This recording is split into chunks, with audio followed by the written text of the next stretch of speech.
Ayun po mga kababayan, si ate, yung kasama ko dati dito, mabait po ito. Ayun, mula po pala noon, hindi na siya nag-asawa. Ayun, isa raw po, binugbog ng kanya anak. Bakit ka naman sinaktan ng anak mo? Sinuntok po ako sa mata. Oo. Tapos pinagtulungan nila po na asawa ko at saka yung manugang ko.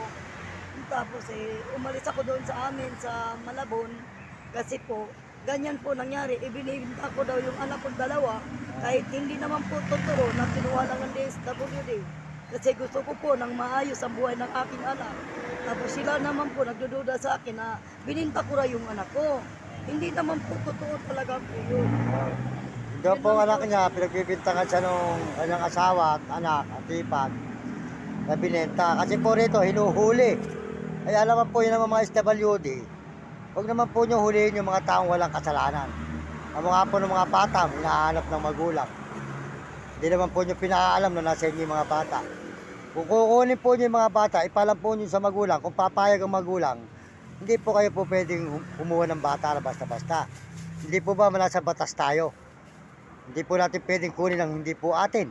Bakit naman po ganyan? Ito po, hirap na hirap ang kalooban ni ate. Nabubugbog po siya ng kanyang anak, saka ng asawa. Dahil akala po, binente dalawang anak. Isipin naman po nyo mga SWD, dito sa Manila, ginagawa nyo. Kaya lupayan na po nyo yung huli ng huli. Napapabayaan lang po ninyo eh. Kamukha nga po noong 2016. Dinala nyo kami sa may marami po kami. Di po ba nung panahon po ni Duterte, mahigit po kami 300 na tumakas dahil wala pong pagkain. Kaya lalaman po kayo kung ano pinakakain na masarap eh. Baka akala po ng mga tao sa mayayaman, may pinakakain kayo, wala po. O kamukha po ni ate, yung aking kasamahan. Kaya po yung naging kasamahan ko noon. Yan po yung laki ng ginagawa po yung problema sa buhay niya. Ginulpis siya ng anak at asawa, ipag. Kasi akala binenta yung anak. Eh hindi naman po. Ayan, si ate, ayan. Manugang ko po, nagbugbog sa akin. Pinagtulungan nila ako. Ngayon po ng barangay Malabon, ng Tunsuya, hindi po ako na-aksyonan kasi daw away daw ng mag-asawa at pamilya. Eh dapat po, mali naman po yun. Hindi ko po talaga na ibibinta yung anak ko. At isa pa po, kinuha ng DSWD. Kuya Jordan po sa District 6. Nandun po siya sa Project 8. Doon po yun. Para makita ng mga anak ko to. Ayan, kung manunod sila, ayan. Ayan, Tapos yung manugang po, nag-ari-arian sa pamahay namin, doon sa Malabon. Siya po ay, galit kami sa kanya. Ang lahat ng mga anak ko, ayaw niya patitirahin. Ay gusto niya, mag-ayos daw doon sa bahay. Ayun po, kawawa po si ate, mga kababayan. Tingnan po, nasa lansangan siya. Pinalis po siya nung kanyang anak at asawa at saka po nung mga manugang. Kasi po, alam niyo mga SWD, sana bago po natin kunin ng bata, ipalam po natin sa magulang. Hindi po yung dadali na dyan, saka lang po pupunta yung magulang, hahanapin.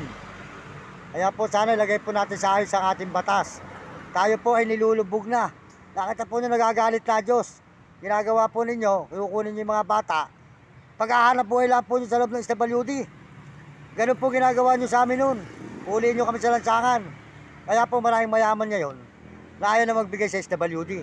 Kasi nga po sa nangyayari po mga kababayan, mo, mula noon po hanggang ngayon, hindi pa po pala sila naglulubay sa kahuhuli. Sana po lubayan na nila ang panghuhuli. Wala naman po kasalanan ng mga tao sa lansangan. Mas masarap pa nga sila rito. Ayan, may mga tinapay, may mga pagkain, may pera. Kahit mamasura lang o manghingi, mabubuhay ka, mabubusog.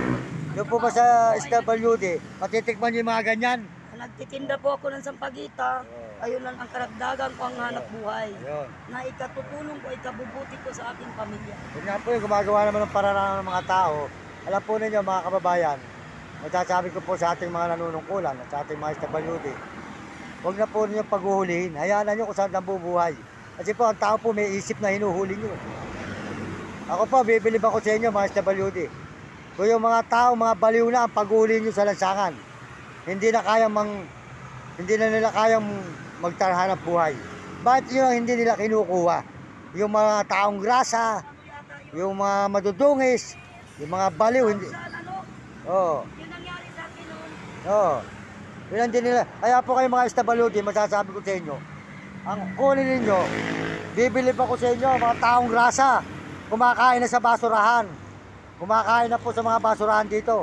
Yun, ang dapat nyong pagkukunin. Hindi po yung malalakas na may mga isip. na kaya pa maghanap buhay dito. Ayan o. Yung si ate, pasipag o.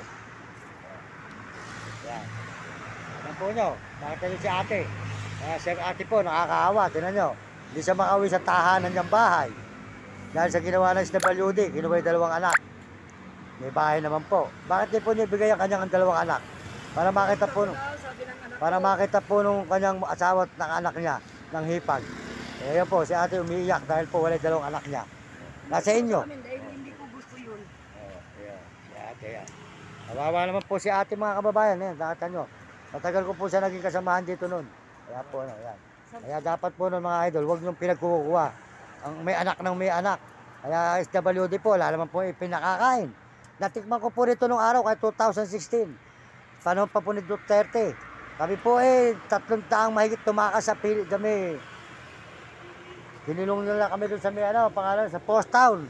Gusto ko no. Ginagawa lang po kami panghanap buhay ng mga SWD. Kami naman dinala. Huwag ganoon mga kababayan. Kaya mga Mandaluyong. Mandaluyong. Mandaluyong kami Wala. dinala. Gutom po ron, santaka lang po binibigay na kanin. Bitbit ko yung anak buhay ko noon. Kaya iwasan na po nyo ang manghuli ng mga taong kawawa. Kawawa na po, kinakawawa pa ninyo. Yun lang po masasabi ko sa inyo, mga kababayan. Diretsahan na po ko sa inyo. Dahil naawa po kay ate. Dahil sa dalawang anak na kinuha nyo. Maganda pa po nun, isuli nyo.